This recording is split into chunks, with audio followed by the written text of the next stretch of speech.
friends, it's Kylie back with you today, otherwise known as Paper Sweetpea. I'm so happy to be finally back and creating with you all. If you follow me on social media, you know that I have just had a huge move and it's taken me a little while to get the house in order and my craft room all sorted. Let's be real here, that's the most important room of the house. But today I'm going to create a really simple layout for you all. It's a little bit of stash busting because I'm going to be working with the beautiful Vivid Melodies collection. If you haven't seen this collection before, it is actually still available on the Creative Memories website. It's a little bit of a mix and match collection, being that there are 4 colorway paths to this collection. You've got pink, blue, yellow and green. My theme for my layout today is actually going to be Valentine's Day. I had some very cute photos that I thought would be fun to scrapbook. And this is going to be a single page layout. However, I know so many of you love your double page layouts. So please know that all you need to do is to duplicate this page and you will have your double page layout. Perhaps you could rearrange your photos or your embellishments a little bit if you want to mix it up a little bit, but you can easily turn this into a 2-page design. Now I've selected the pink color path for today and I've got 2 of the designer papers here. I've got this lovely floral and I'm actually going to be using both sides of this paper. You don't have to when you create your own layout, but I'm just trying to minimize waste. So I will be using this full sheet of paper. And then I've got this very sweet bubblegum pink checkered sort of paper. It's kind of checkered, or little diamonds perhaps. And I've gone into my stash and I've gotten some of the beautiful crimson cardstock. I don't know about you, but I actually really like those burgundy tones and pink together. I know not everybody does, but I thought for our Valentine's Day themed layout that they would work together really nicely.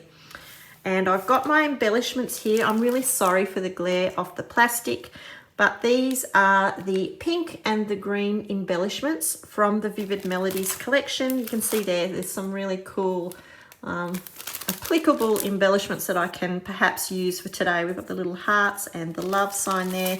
I like using the green as well for the leaves and the little flowers. I thought that might break up a little bit of the pink. So let's get started. And I'm going to work with this floral paper first, so I can just sit these other pieces to the side. And I want to trim it down to 11 3/4 of an inch by 11 3/4 of an inch. So we're ultimately just trimming that small 1/4 of an inch off, like so. I'll trim this other side.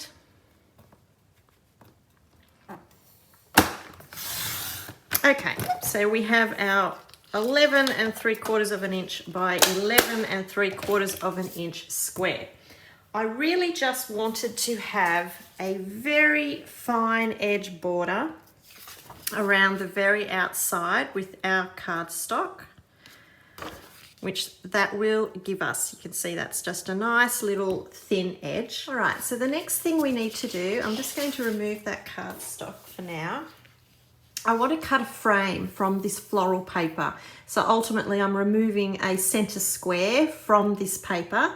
I've demonstrated this lots of times, but you're going to need the 12-inch trimmer from Creative Memories. And this little bracket here, that's where you can interchange your blades. And I have, of course, the straight blade in there. This won't start to cut until you push down on it. That's one of the things I love about it. If I just roll it to the side, you're going to see this little white line here.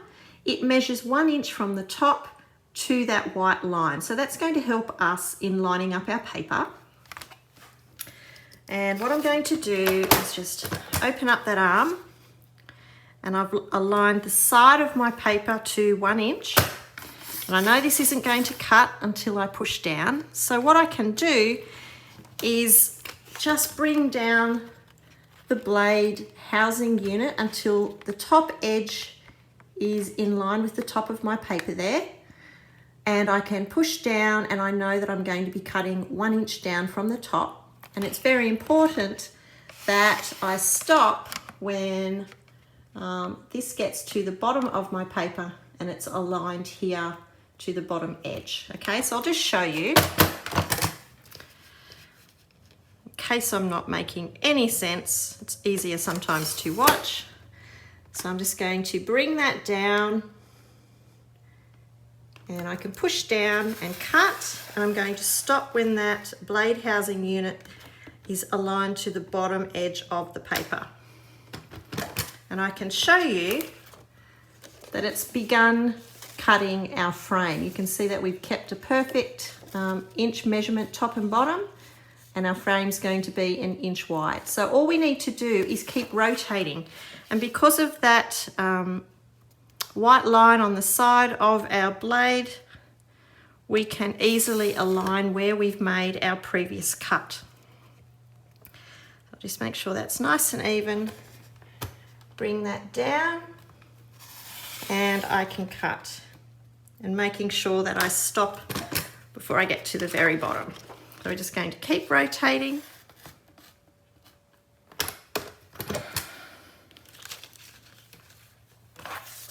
And what you'll be left with, you can see, is a lovely 1 inch wide frame. So just so you can get an idea of where we're going with this layout, we're going to have our cardstock as our base. Then we know we can have our frame in place. Now what I'm going to do is just cut down this square so it's smaller, so that we're going to have another edge of the cardstock exposed on our layout. So we'll move that to the side. And at the moment our square measures, it's around about 9 3/4 by 9 3/4. So what I'd like to do, I'd like to cut it down to 9 inches by 9 inches. So again, I'll just line that up on my cutting board. Don't throw away these strips. And again, 9 inches. Make sure you save these little guys because we are going to use them. Okay. So let's bring in the base page again and just align that up on our cutting mat so we can get everything nice and square and even. And what we've been left with, it's kind of like a double frame, you could say, and we're not going to be wasting any paper because I'd like to now trim these strips down so that we can add perhaps an extra little border and just a break in that floral pattern. So we can adhere these down into place, and I'm just going to use my repositionable tape. I'd probably use it, I would have to say 90% of the time with my layouts. Repositionable tape will allow you to lift things off your layout if you feel that you've put something down in the wrong place, and let's face it, I do that all the time. So it's flexible that you can lift things and reposition them, as the namesake says.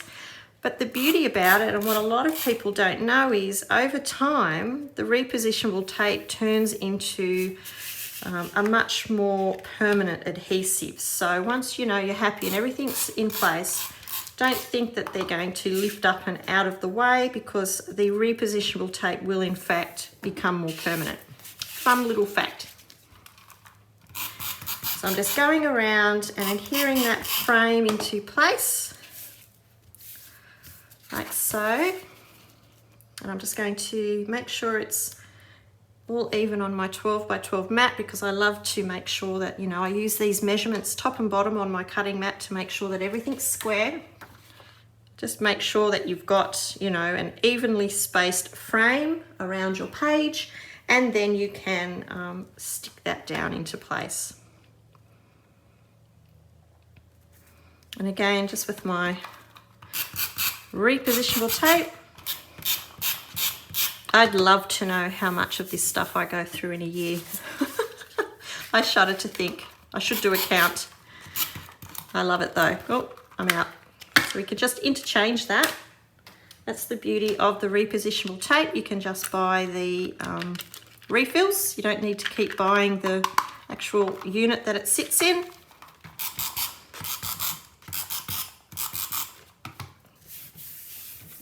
And there we have our beautiful framed background page.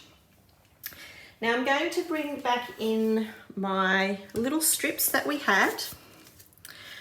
Now one of these is already the perfect width for this middle square, but we'll have to trim down this second. I might just do that with my scissors. So I'll just line up those two pieces together. Just bring in my scissors and trim that little bit off. This can be tricky because they are only a thin width. You don't have to use these ones. You can use something else if you choose. I'm actually going to use my repositionable tape on my trimming board. Now don't panic. I'm not going to make it too messy. But I'm just going to hold that strip in place. Like I said, it's such a thin width and I didn't want to waste any of the offcuts. So by using a little bit of repositionable tape, it's not going to move once you trim it, which is a handy little tip. And what I have done, I've actually just, I'm not even giving a measurement. I've just aligned the side of this scrap piece of paper to this side of this grey cutting strip. So it's probably around about, I don't know, 1/4 of an inch if you want to give measurements. But I can lift that off my cutting board now and stick it back down into place, and I'm going to cut another strip. Okay, and once you finish cutting your little strips, it's just a matter of using your finger and just rubbing that repositionable tape off your cutting board, and it will come straight off.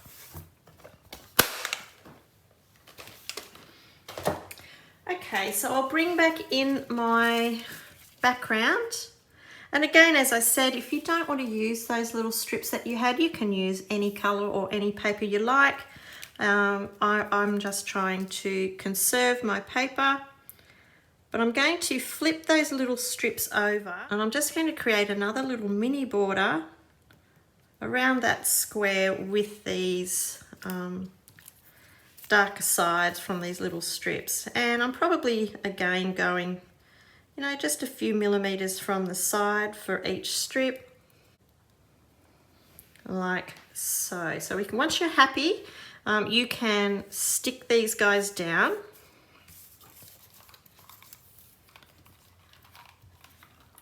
Okay, so it's now time to talk photos for our page. I did have 4 photos for this layout, but I've decided to just go with 3. And this measurement here is 3.75 by 3.75 inches. I haven't printed my photos smaller. I have just cut them down. There was a lot of white space and some colors that wouldn't really go with my layout in a full-sized photo.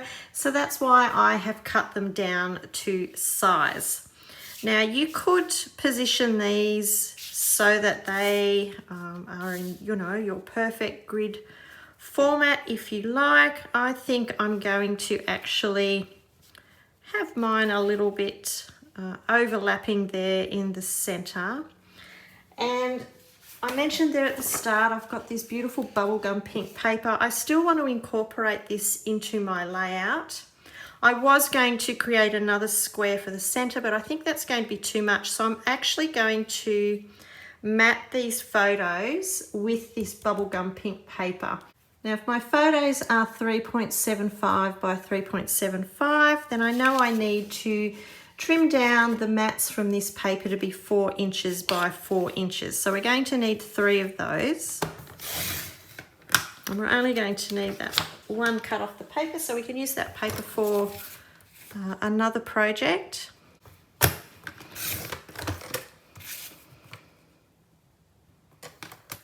So with those measurements, you can see it just gives that nice little frame around our photos. So we can stick those down. Okay, so now that they're all matted, we can position our photos. Now, because this little guy is sort of facing off to the left, I think I'll place this one to the left here, and we can overlap. Because we've got a little bit of space at the bottom of that photo, I think we can overlap these two a little. So I might just pop one a little bit further down. And I'm happy with how they are positioned. So I'm going to go ahead and stick those into place. So now we can bring in our embellishments. Now I've gone through both the pink and the green embellishments, and I've just picked out some random ones I thought I might use. I think I'd like to use this love cutout piece here. And of course the hearts are perfect for our theme. The only thing I feel is I think our little lettering here, because of the punch out, it's looking a little bit lost on our background. So what I think I'm going to do, and this is optional, you don't have to do the same thing. I think I'm actually going to back mine just to help make it stand out just that little bit on my page. And what I might use, I actually might use our paper that we backed our photos with. I'll show you how I'm going to do this. So I want to back that lettering like so. I'm just going to cut out just roughly around that lettering. And I'm going to bring in a pencil, and I'm going to turn my paper over, and I'm also going to turn my lettering over onto the back. And I'm just with my pencil very carefully going to trace around the outside of that lettering. And I'm also just going to, in the center of that O as well. I'm actually going to cut out the O first because this can be the trickiest. So I'm just folding that a little bit, and I can snip my scissors in, and it doesn't need to be perfect. So don't worry if, you know, it looks as crooked as anything when you're cutting this out. Just as long as you sort of follow that line best you can, because the frame of the lettering, once we adhere that over it, it's going to hide, you know, anything that's too crooked. So I've removed the O, and I've pretty well cut on the pencil line. It's not perfect, but close to it. Okay, so when it comes to cutting out my letters, I've traced the outside of this lettering. So I actually want to trim just around the inside of that pencil line, because I don't want to see any of the edges around the outside of my lettering. For those of you who like to back cut files, you'll know this technique very well, because this is how we sit for hours tracing and backing cut files with lots of different papers. It might seem excessive to you what I'm doing. Again, it's personal choice whether you want to do this. I just felt for my layout, I really wanted this lettering to stand out and pop on my page. Okay, so it's all cut out, and all I need to do, because I've cut from that inside edge, that should fit perfectly with our frame over the top. Okay, so I can go ahead and stick that down. If you have any of the paper sort of hanging over that outside edge now, you can just trim that away. It'll be quite simple. I'm just going to line that up.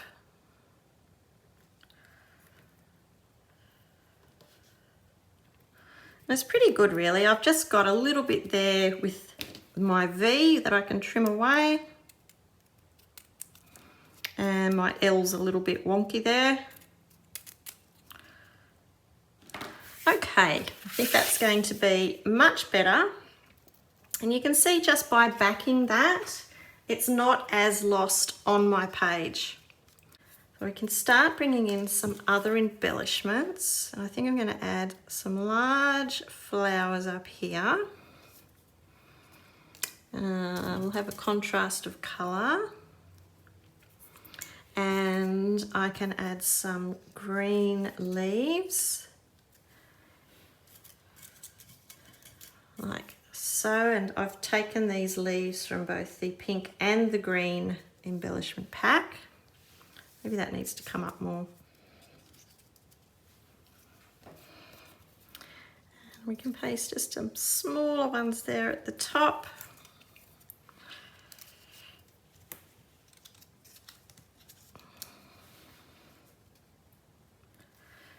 And we can add a little subtitle phrase there as well. So once you're happy with how you've positioned out your embellishments, you can go ahead and stick them into place. And we've still got a little bit of room up here in the corner. If you wanted to add some journaling, you could add a little tag. You could write directly on your page if you like. I'm going to add some of these with the Creative Memories foam squares just to give some extra dimension to my page. All of the products that I've used in today's video, I will link below so you can check them out for yourselves. So I'm going to raise the large title here. Now I've just used the small foam squares on these. When you buy these from Creative Memories, you're actually getting both sizes in a pack. So there we have it. Our Valentine's themed layout is all completed.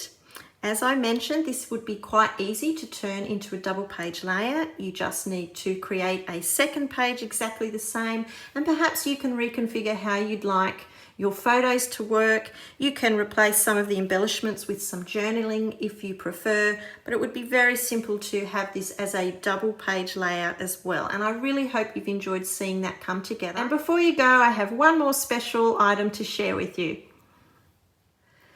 For those of you who enjoy creating along with me and you love working at your own pace, then I think you're going to enjoy my brand new printable Sweetpea Sketches for January 2023 booklet. This printable booklet contains sketches to create 8 single page layouts, or you can combine your designs to make 4 double page layouts.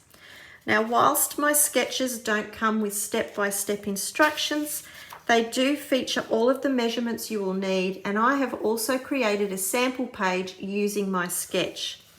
I do give the option of turning these sketches into a double page layout, and I also offer some tips and tricks for creating.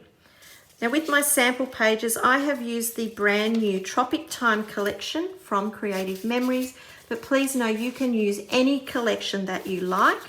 And I highly recommend once you've printed out your booklet, you place it into a binder.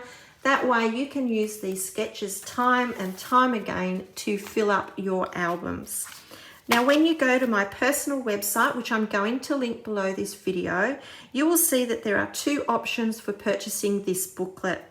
If you are a fellow Creative Memories advisor and you would like to use these sketches to teach an in-person event, then you will need to purchase the commercial use booklet.